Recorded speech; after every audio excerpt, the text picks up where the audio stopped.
Good afternoon, folks. This is Fred Campos, owner of DFW Website Designers.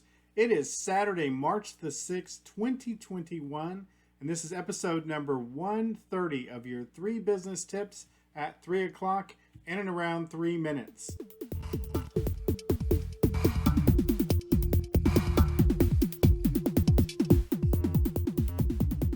So today what we're going to talk about is meetings. Now, I talked a little bit about this in episode number 86 about 3 tips for online meetings, and 2 of those tips certainly apply, and that is you want to keep your meetings short and you want to definitely have an agenda. But business owners, you're probably not going to make it far in life and not have some sort of meeting, whether it be with a client, whether it be with your staff, whether it be with pretty much anybody. Meetings are a part of life. Now, like we talked about in 86, it is very important that you have a purpose for that meeting and that you keep the time as short as possible. But what we're going to talk about today is talk about interactions, devil's advocate, fight, unite. Meetings. When I was in corporate America, we had so many meetings when I got acquired into a large corporation that it slowed everything down. I've been reading a great book, as you know, called Great at Work by Morton Hansen. And he has a statistic in there about like 69% of all meetings are totally useless. Dude, I would say that's as high as 90%. So let's make sure that if you're going to do a meeting, that it's very short, has an agenda. But let's talk about how a meeting should work according to this book, which is a fabulous book.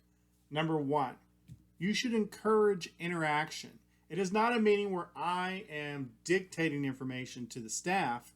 You should encourage some sort of interaction. Throw something out there. Have some sort of response. Ask questions. Involve the people that are in the meeting.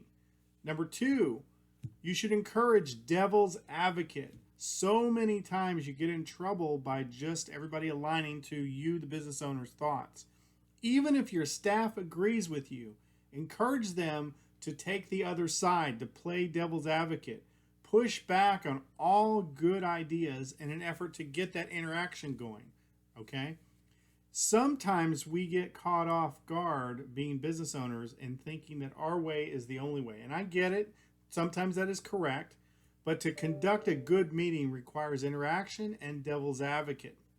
The other thing, too, is once you establish the rules for how your meeting is going to go, business tip number 3, you should fight and unite. Playing devil's advocate or having the freedom to express different viewpoints in a meeting is very fruitful.